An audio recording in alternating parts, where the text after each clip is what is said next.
Hello and welcome to HomeTech. HomeTech is a podcast dedicated to discovering new and emerging technologies for the home. We discuss news about the Internet of Things, home automation, and more. I'm Seth Johnson in Florida, and I'm joined by Jason Griffin in Los Angeles. Hi, and welcome to HomeTech. I'm Seth Johnson. I'm joined by Jason Griffin. Jason, how's it going?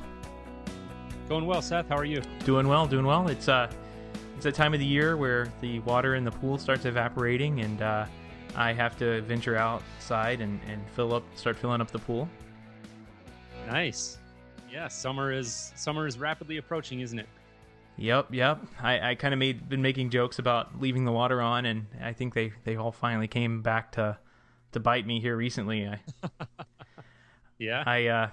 I was working out in the yard on I guess Saturday, and noticed that the pool was a little low, so I threw the hose in and turned the water on.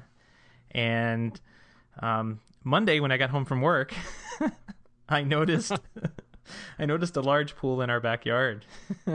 Oh man! So I'm thinking that's going to cost a little bit of money by the time yeah. That's not very green of you, Seth.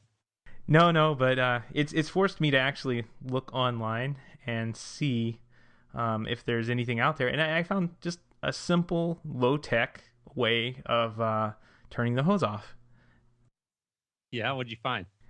They make these little mechanical sprinkler timers. So, if you're watering your lawn or whatever, you put it for like 30 minutes or whatever, and it shuts off after 30 minutes. $15. So, just... But here's the real question. Is it connected to the internet? No, I don't. I'm waiting for that Belkin thing to come out that we were talking about. Oh. Yeah, but I don't think I can wait anymore. I think this is going to cost me more than $15 in the long run. Sounds like it was time for you to implement something. Exactly. Very nice. Well, yeah, we have a pool here, but it's we live in an apartment complex, so I thankfully don't have to deal with the headaches of maintaining that, and we just get to enjoy the benefits of it. So we're looking forward to some warmer weather. Not that it ever gets particularly cold here in Los Angeles, but yeah, it's definitely feels good to have summer right around the corner here. So definitely. Well, this is a pretty special episode here. We've got an interview coming up after we cover the news here with Martin Refsal of Canary, and they make a little interesting home security device. And Martin will be joining us shortly, so to talk about that. Yeah, it was a great conversation, and actually learned a thing or two about Canary that I didn't know, and I think you kind of had the same experience, so we really enjoyed having Martin on the show, and look forward to sharing that conversation with our listeners.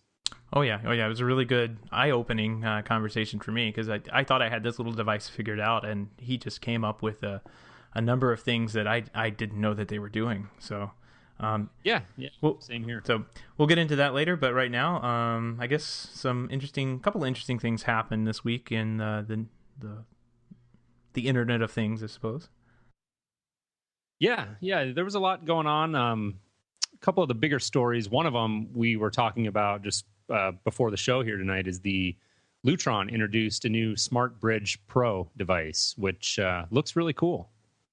Yeah, and they're saying that this is going to compete in line with the Z-Wave. I don't think, initially, I don't think they'll have the number near the numbers that Z-Wave has for installed devices. But I mean, the price point is very compelling, and you can get Lutron quality and look dimmers and switches in your house for, I think these are like running about $60. So it's definitely in the price range of Z-Wave devices.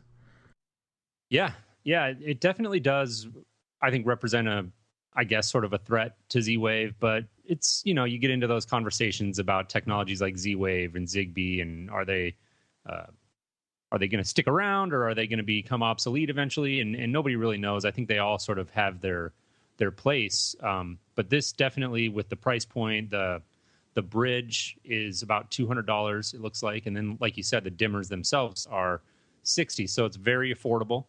And that's kind of always been the appeal of Z-Wave in that market, is the affordability and the ease of setting it up. And, it's great for retrofit, obviously, when you can't run new wires and all of that. So it looks like an interesting piece, and Lutron's obviously extremely reputable company. It's based off of their Clear Connect protocol, which is kind of their proprietary version of RF communication. Right, here we have another standard. Yeah, But yeah, exactly. But this one's been around for a lot longer, I think, than if I'm remembering my Lutron training correctly from like, I don't know, 5 or 6 years ago. This is their in-house patented branded system of communicating out to dimmers from a hub, and it's a pretty rock solid. We've used Lutron systems in the past, and they're very rock solid. You don't have any of the interference that you have with Zigbee and Z-Wave, with other devices that are in that 2.4 gigahertz range. And this system, It's been out a long time and has some legs to it, so to speak. So, it's nice that they've come down. And you mentioned that it was $200 for the bridge, but this is also, we discussed the Staples Connect device a couple weeks ago. Mm-hmm. This one looks like this is the same devices that they're using for the Staples Connect. So that bridge is actually built into the Staples hardware, the hub that Staples offers for, I think that one was $100, so $99. So you could potentially set this up for a little bit less. Yeah, and I think the takeaway from this story, and the thing that people should be excited about generally, and something we talk about a lot, is just that this represents, this further movement by big companies like Lutron, who have traditionally been in the realm of making products that get purchased and installed for, I would say, relatively affluent people. I mean, they've always had segments of their product line that were geared to be a little bit more affordable, but not to this extent, right? And so this is just another representation, I guess, of this really cool technology making its way downstream and into a pricing level where anyone who's really inclined to put this sort of technology in their home can afford this. I mean, $200, $60 dimmers, that sort of stuff is pretty affordable. It's nothing to sneeze at, obviously, but I think overall that's the exciting thing, and that's why I love talking about this stuff. And we both love talking on the show about these sorts of technologies, because it's just becoming so much more approachable for such much wider audiences. Yeah, absolutely. Another big piece of information that came down this week was Google and Sonos announced integration together through the Google Play Music store, I guess. Yeah, I saw that. This is pretty big news. Sonos has typically been a pretty closed architecture, meaning they don't really, tend to integrate or open up an API to allow third-party companies of any sort to really do anything with their product. It's been a very proprietary, closed system, a very good one at that. I'm a huge fan of Sonos, and I know you are as well. Oh yeah, it's an awesome product. For anyone listening who may not know, it's purely a multi-room audio solution, and they make various hardware to do multi-room audio, and they integrate with services such as Pandora and Spotify and TuneIn and all those sort of streaming services. But traditionally, it's been a pretty closed architecture. So to see this news was it's pretty big deal. Yeah, definitely. I gave it a go to see if I could get this integrated today. I want to say when Google Music first came out, I mean, this was before it was even called Google Play, I signed up and downloaded a bunch of songs and tried playing around with it before I quickly lost interest. So I figured I would try and link the two together, and there's a link we'll include. They're doing a promo right now where you can get like 3 months free of the Google service. So I figured, heck, why not? I've got a Sonos system. I've had it for like 2 years now. Why not give it a go? And I can't remember, the email that I'm registering with is not the email that I guess I set up my Sonos system with, and I have no idea what it is at this point. So you're playing that whole game. Yeah. So I wasn't able to get it going. Yeah. And I think the interesting takeaway on this story, or one of the more interesting aspects of it, is how the integration actually plays out. When I first saw the headline, I wasn't too clear on what this actually meant. And if you look at it, Google has a launch page up that we'll include in the show notes, and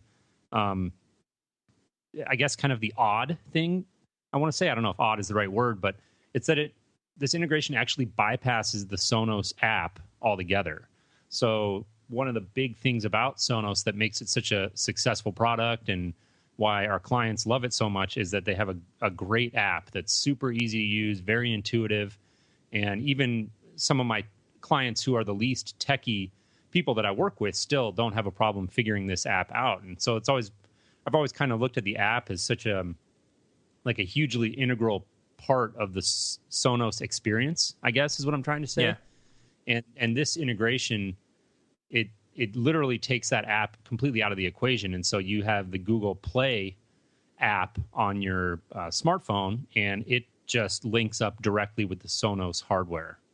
So you don't even have that Sonos app in the middle there, which I thought was really interesting. For sure. It looks like, Google's a huge player in this music portion of it. So, and not that integrators and professional integrators have been clamoring for a way to do this for, 5 or 6 years now, maybe 10 years. Mm-hmm. I guess, Google comes along and says, hey, can we do this? And Sonos says, sure.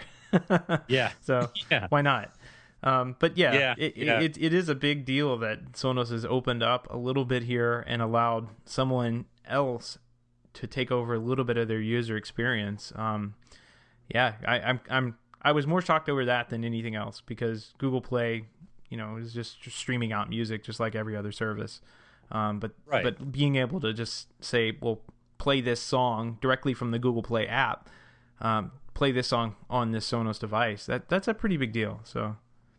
Yeah, it represents definitely a shift in Sonos's approach, in my opinion. And so, I don't know. I think just having the Google name there is something that they're obviously interested in, and it's purely speculation. Obviously, I don't know anything, but you just have to wonder, if Sonos is at least hoping for an acquisition here. Yeah, they've been spreading some good news about their company, and their marketing has been in full gear over the last 12 months.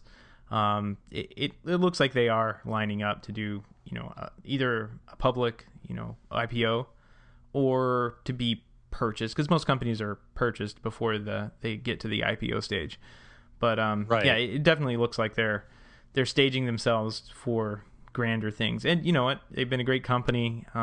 They've really released a lot of great products. So, hopefully either they're bought by somebody big like Google and they can invest some money into them, or they go through an IPO and have the investments come in that way. Yeah, we'll see. I think, with obviously Google purchasing Nest recently and with Android Wear, the new wearables platform they're working on, they definitely seem interested in moving into the home, and this seems to me like it would be a pretty natural fit. So we'll just keep an eye on it, but you just have to wonder, how much of that is going on here in terms of Sonos making the decision to allow Google to kind of take over their user experience the way that they are with this sort of integration. Yep.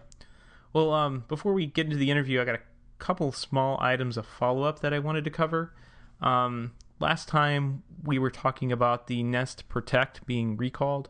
I think I said they're recalling all of them. We were reading all this stuff really early on, and it doesn't look like they're recalling them, but they're actually turning off a feature by using a software update, I guess. Right. And you wrote a really nice article on our blog here about that and how that argues in favor of using connected devices, because if you ran into a situation like this, that software on that device could be updated remotely without having a huge recall on the product. And I think that's a really good argument for connected devices. We run into all the privacy concerns and everything, but you know what? If there's a major issue with some of the software, they can go ahead and push out an update, and then all the Nest Protects out there get updated. So I thought that was a really good article you wrote. Yeah, thanks.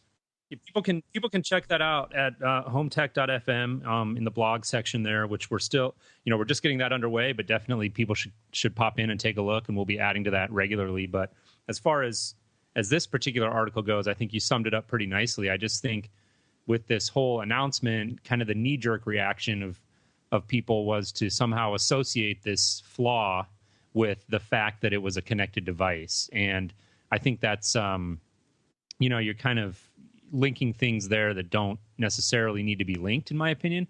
And I think actually this instance or this occurrence, if anything, bodes well for the Internet of Things and connected devices, because once this was discovered, they were able to reach out and instantly disable this feature on all of their deployed devices.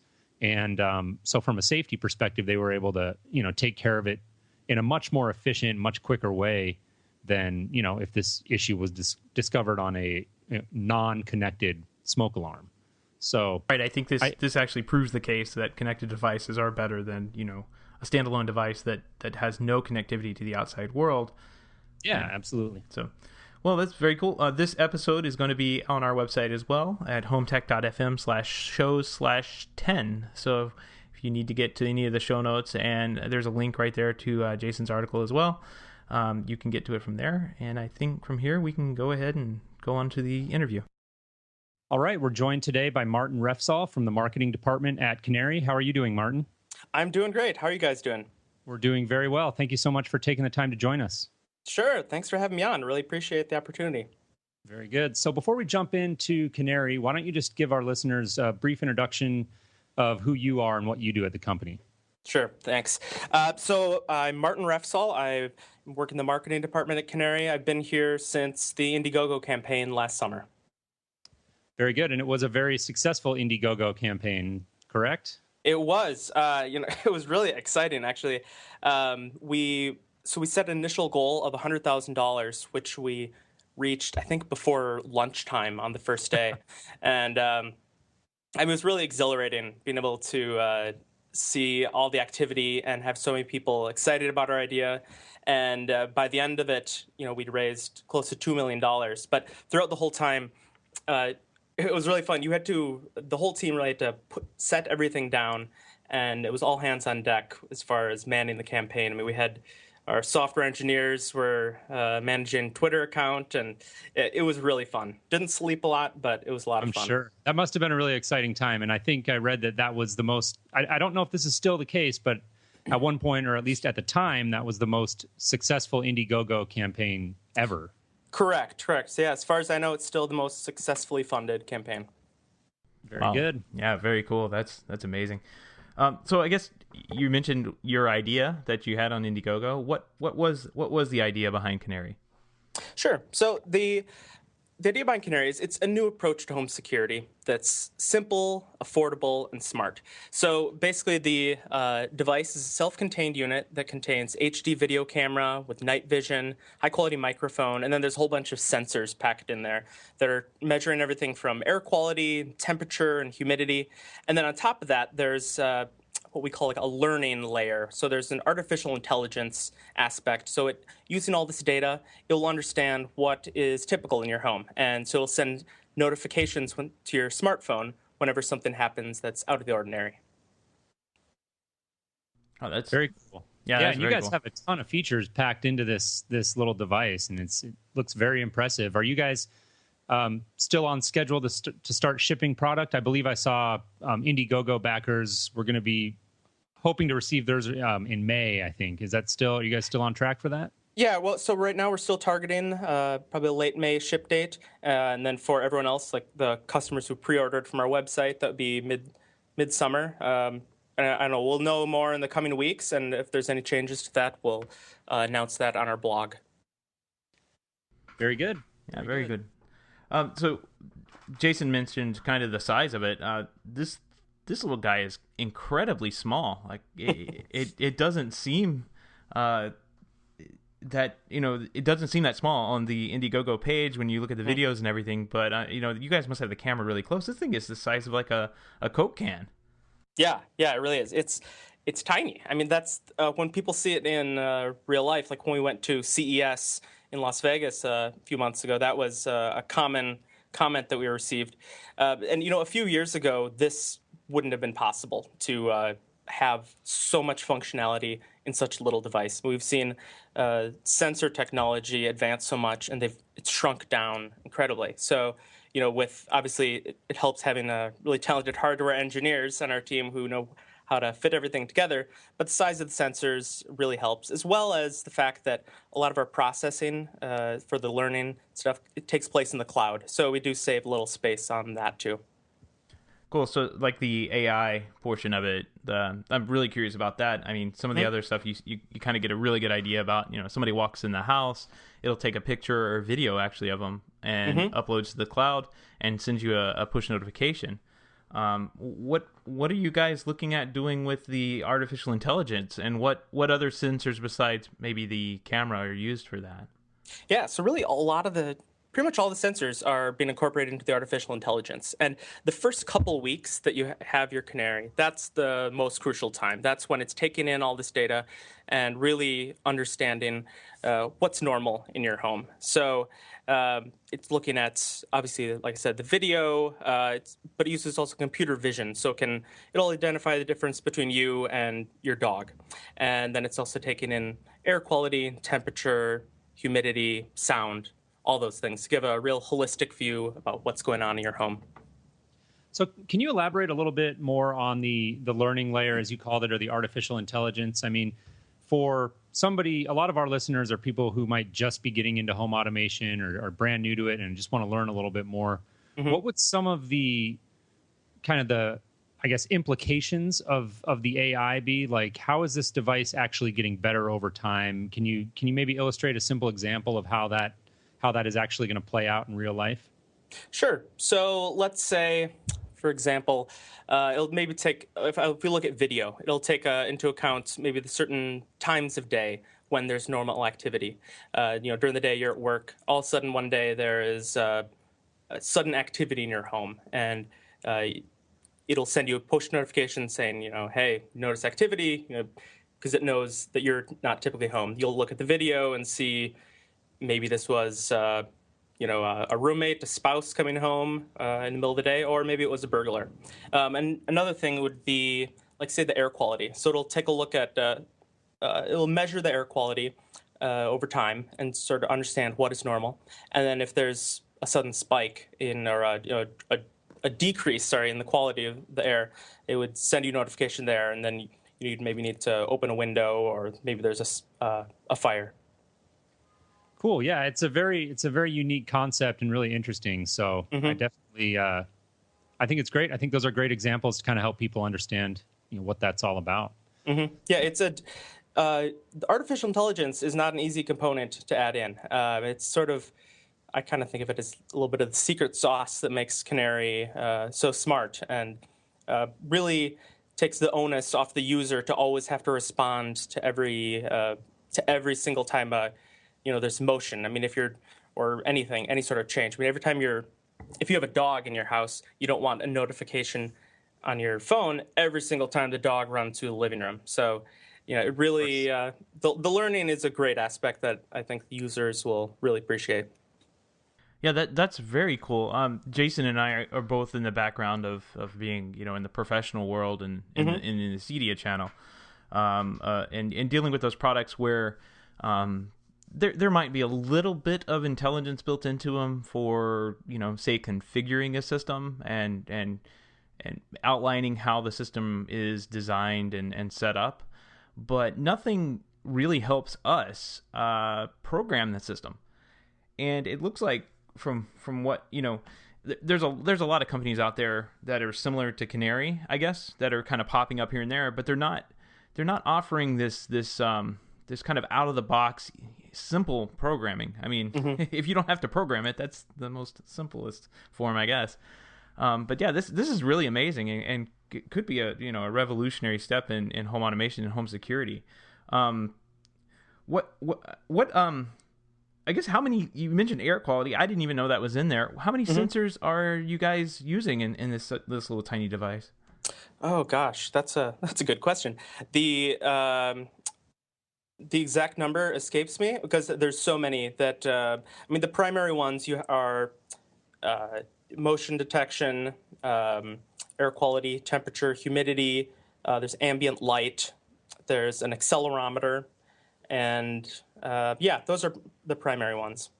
Wow, that is really cool. I mean, it's amazing to have all that packed into such a small device. I mean, it's very very good build quality. I mean, kind of reminds me of the way that the Nest thermostat's designed, where just all of these things are just packed as tight as possible in these devices. It's amazing what you guys have come up with. Yeah, no, and having so many different types of sensors packed in there, you can know so much about your home, even when you're not there. I mean, it's almost like you have the five senses. I mean, you can kind of feel the temperature, you can hear what it's like, you can, you really know. It's almost like you're there. Very good. So you guys, obviously, we've talked about, have a ton of features right out of the box that people can set up pretty easily. Can you talk a little bit about, the out of the box experience? Like if I'm somebody who is brand new to home technology and I purchase one of these and it arrives at my door in May and I open it up, what is that experience going to be like as far as setting it up and initial use, and maybe if there's any simple configuration of the app that needs to be done? Can you touch on that a little bit? Yeah. So as far in really everything we do, as far as the user experience goes, simplicity is a key focus of ours. So we want the setup process and the whole. So with when you first get your Canary, you take it out of the box, you plug it in, you would download the app, and basically either connect it with through Ethernet or through Wi-Fi. Type in your Wi-Fi password, and you'll create an account. I mean, this whole process takes about a minute, and it'll ask you a few questions. What this location is. Is this your home? Is this your office? And there'll just be a few kind of basic steps, basic prompts, but then that's it.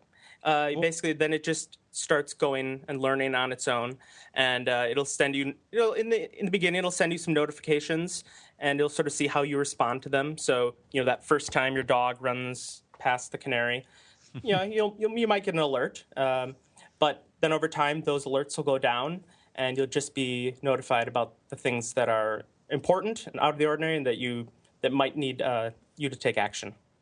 Well, that is extremely cool. How fast you can set this up. The company I work for on a day, my day job.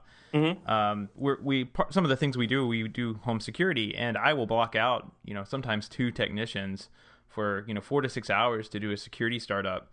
Whereas something like this comes along, and this is amazing. That you're just plugging it. It's plug and play operation. There's no programming involved on the end user's end. This is very simple. Are you guys looking at that home security market as one of your competitors, or is this more of a supplementary device?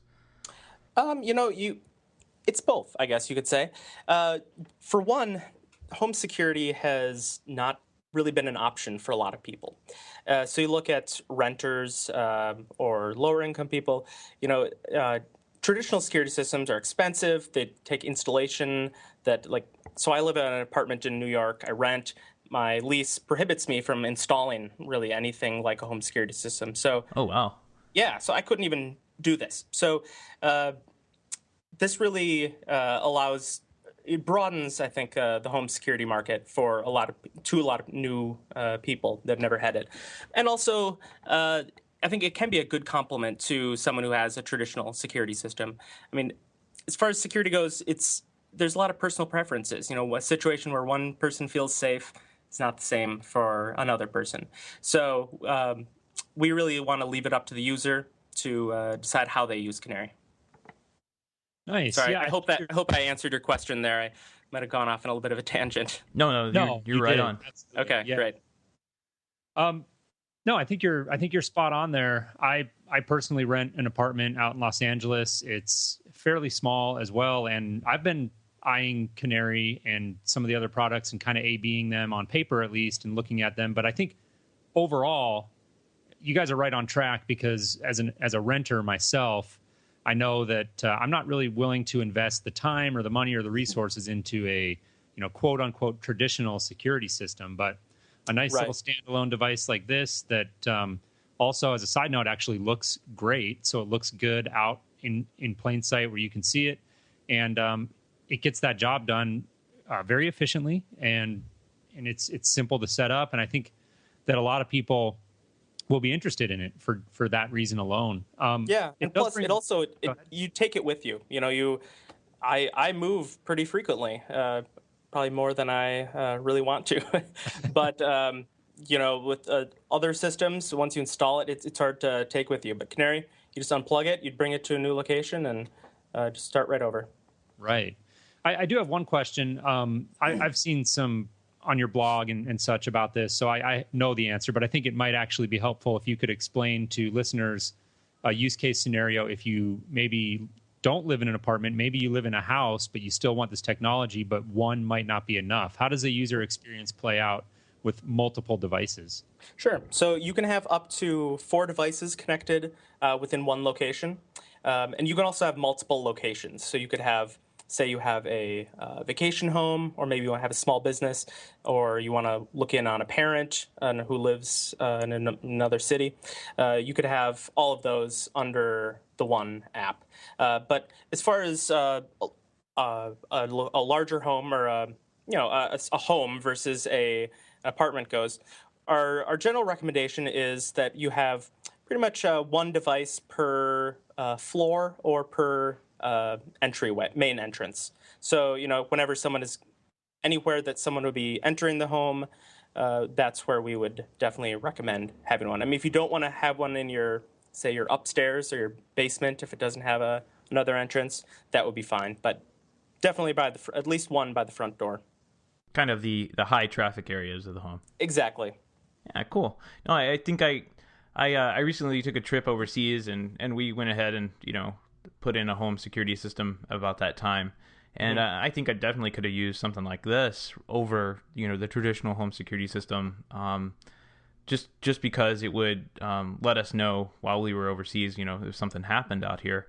What is it possible to add other people in and let them know? Because we let my family here in town have keys and come over and disarm the security system and whatnot. Is it possible to include them on those types of alerts? Certainly. So this is actually one of the really cool features. So you can add in. So you have a primary user who, say you own the Canary, you would add yourself as the primary user, and then if you have roommates, you would add them as primaries too. But then we also have what are called backup contacts.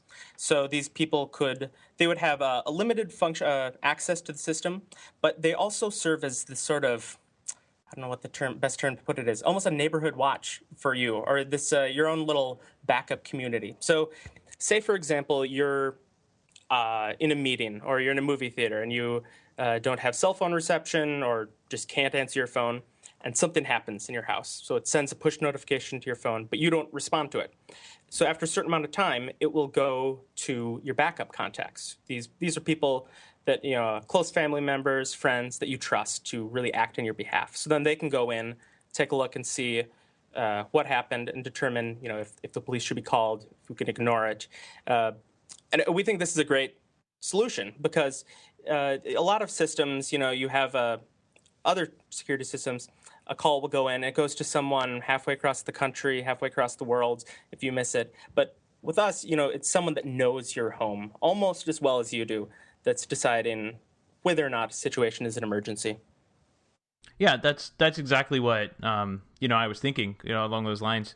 We would have gotten the phone call, I guess, over in France or something, but it wouldn't have done us any good. But they're here in town, and they could swing by and check the house if anything happened. So yeah, I mean that's a great little feature to be able to add extra contacts on. Mm-hmm. I see on the Indiegogo campaign, you guys said something about having an API available. Yeah. Is that still on track, or is it? And what kind of features do you hope developers start looking at integrating with that API? Sure. So yeah, an API has always been in our roadmap. We hope to have it available at launch, if not shortly after. As far as what features we hope what sort of things we hope they'll do, I guess I'll back up and say, we're trying to make Canary as all-encompassing as possible. So it doesn't need to rely on integration with something else or other features. But we have so much data that we're going to be collecting that there's a lot of, I'm sure there's going to be so many amazing use cases, things that other developers can do with all this data that we haven't even thought of. So, I think that's really exciting. I think that's one of the great things about APIs is just building on what other people have already done and unlocking new possibilities.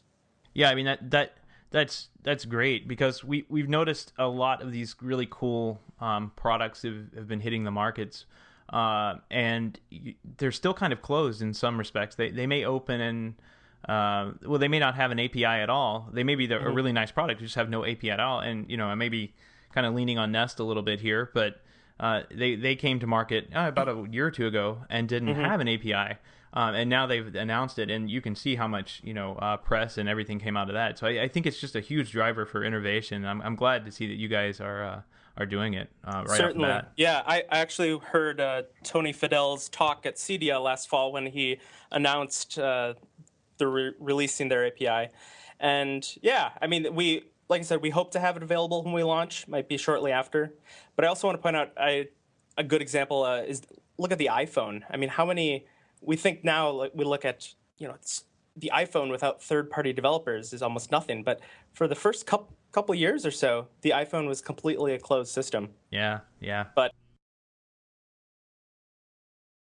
yeah, well, like Seth mentioned, he and I both work in home automation as professionals. And so we've both been dealing with various home automation systems for years. And to a certain extent, they've all been pretty closed and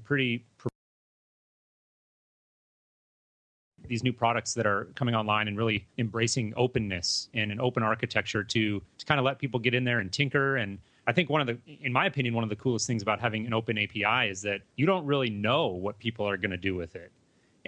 But you just put it out there and you let them kind of run wild with it and see what happens. And I think some amazing things could come of that. Did you guys ever, was there ever even a conversation about not releasing an API, or was this something that you guys from the start decided you were going to embrace? Yeah, from the start, that was always been the plan. I don't think some of our developers wanted to release a full SDK. I had one quick question. I noticed you guys didn't have like an integration with door sensors, and I thought that might be kind of odd since it's a security-related product. Do you guys plan on integrating some type of wireless door sensors or window sensors into the Canary later on? Yeah, so this really goes back to our fundamental approach to security and how it sort of differs from sort of the previous systems of these sort of what we call perimeter security, where you have these binary sensors that are either off or on. The door is either open or closed. And we feel that really is not giving a user enough information. So we think if you have something like Canary set up in a high traffic area that can see these doors opening and closing, so using just plain motion detection as well as computer vision, and then coupling that with live alerts, so you be able to look right away and see who's coming in, as well as all the learning algorithms and other sensor data. We think it gives a much broader approach and allows you to protect your home much better. Cool. This is kind of a segue here, but speaking of security, there was just recently this big news about the Heartbleed bug on the internet, and everyone's it's a scary deal. And I think we don't need to get into the tech and the kind of back end of it, but maybe you could touch a little bit on, there are some people, especially people who are just entering the market, who I think get a little bit hesitant about all of this technology and connected technology and, having all of this information gathered about them, where they live. What are you guys doing in terms of security? Can you just kind of touch on that a little bit as far as your guys' approach to keeping, users' data secure and private? Yeah, no, I'm really glad you asked that question, because security and privacy is incredibly important to us. From the get-go, we've been building our system with a security-first mindset. So we're kind of taking three approaches. There's First of all, we're using bank level security, so the same level of security that you trust your financial institutions to protect your data. We have set up systems in place here for our networks, as well as various internal protocols, so Canary employees are not going to be able to look in on your data. But then the other thing is we're putting a lot of the control in the user's hands. So that works a few different ways. We have various modes or settings within the device. So you open up the app, you can turn on, say, like the privacy mode. So this would disable the camera and the microphone when you're at home, or whenever you want to disable that if you don't want to have anything being recorded. But then also, really, if there's any concern, you can certainly just unplug the device, and there's really nothing that's going to be recorded. Right. Yeah, that's great to hear. So it sounds like you're giving users a good deal of kind of granular control over their privacy settings on the front end, and then on the back end, I'm sure you guys are obviously using strong encryption and all of that sort of thing. So definitely, that's good. I just thought we would touch on that. That's been a hot topic this week, and oh yeah, that's a very important topic, and would not want to overlook that. Definitely. So I think just from a high level, it might be interesting if you could touch on, there are some other similar products out there in the market. Piper comes to mind, which was just actually acquired this week. Black Sumac, the company that makes Piper, was acquired this week by iControl. And there's some other similar devices out there. Could you maybe touch briefly on what you guys think differentiates Canary from these other similar devices out there? Sure. Well, first of all, as far as the acquisition of Piper goes, I think we're very happy for them, and it's similar to the Nest acquisition. I think for us it really underscores what a great market this is, and that there's certainly demand for this. But as far as how we differ from them, certainly there are similarities, but I think one of the main differentiators for us is the learning. And a lot of these systems, there's a lot of cameras out there, a lot of different combinations of sensors, but the user experience might not be quite as good. You're getting a lot of notifications all the time, but also they don't have that same level of artificial intelligence, and they don't use the data. I noticed that you're offloading a lot of the processing and everything onto the servers, out into the cloud, so to speak. And that kind of means that there's going to be some overhead. With security systems, there's a monthly charge associated with Canary. Will there be a monthly charge, or is it once you buy the product, you get the service for free, essentially? Yeah, that's a great question. So we'll have a few different tiers of service, and there'll be the base level free tier that I would say the majority of users will probably go with. You'll have full functionality of Canary. You'll be able to use every sensor and get live notifications and have a record of your of past events. The other tiers they'll be a little different. They'll be the paid tiers that will have things like longer storage of data. Maybe you're going away for a vacation for a month, so you could sign up for the service for just 1 month. There's not going to be any contract for that, and you could see everything that happened in the previous month. Also, we'll have a service where there'll be a traditional call center, similar to all the major home security systems. So if you prefer not to use something like the backup contacts, like I mentioned before, if you miss a notification, it would go directly to one of these call centers. Oh, very cool. I didn't realize you guys were doing that, but that was going to be my next question is, can you use this device to replace security systems? And you definitely could. Yeah, definitely. And the price point you guys are looking at is what, $199? So right now, we're doing pre-orders for $199. That could change in the future, but it wouldn't be going down. And if it went up, it sure wouldn't go up too much. But right. No. We'll see. We'll know in the next few months. Well, this is a super exciting, really exciting product that I've seen. And I think that at that price point, with all the features that you're packing into it and how smart it looks and operates, I think you guys are going to be a pretty large disruptor to the traditional security market, and that's not a bad thing. This type of innovation really will help everyone. Whether it hurts security dealers in the short term. That's to be seen, but you know, they're going to have to step up their game to compete with you. Is what's going to happen. So I mean that it's good for everybody.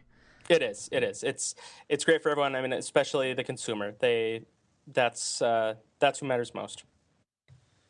Absolutely. And I just want to reiterate the fact that, you know, just in general, in this home automation world and with all of this Internet of Things technology, the price points have just come down so much. And this is just a perfect example of it, your guys' product. And it's important for our listeners to understand how, you know, something like this, not even 5 years ago would have cost, you know, could have easily cost thousands of dollars to sort of implement this similar functionality. And it may not have taken the exact same form, but something similar. So the fact that you guys are able to deliver this sort of functionality for, you know, basically under $200 right now is it's pretty amazing.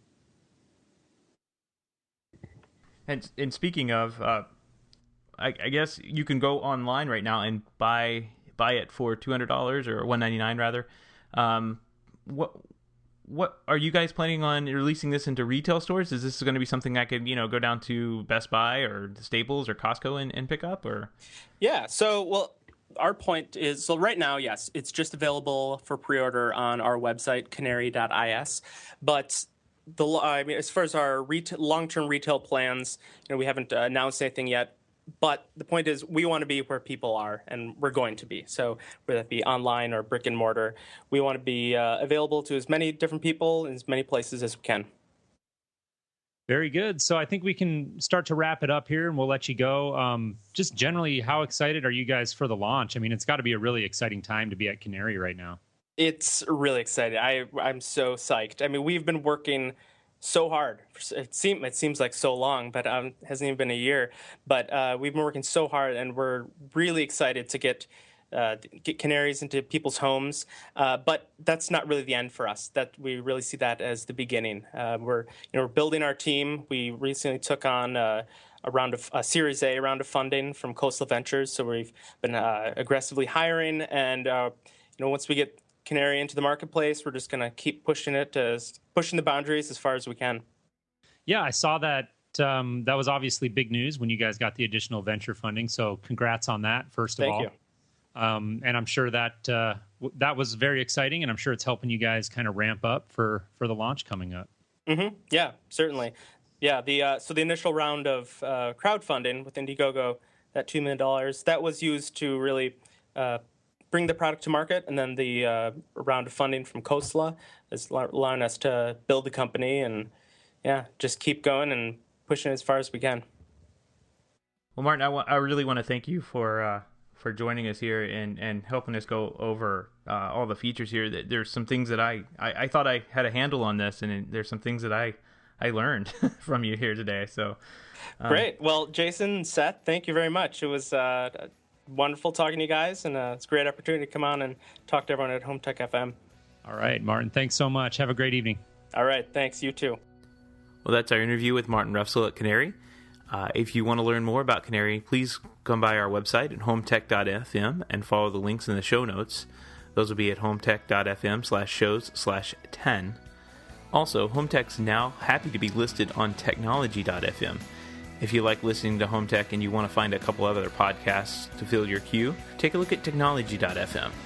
They have a number of podcasts that look very interesting and cover a broad range of topics around technology in general. Again, thanks for listening. Have a great day.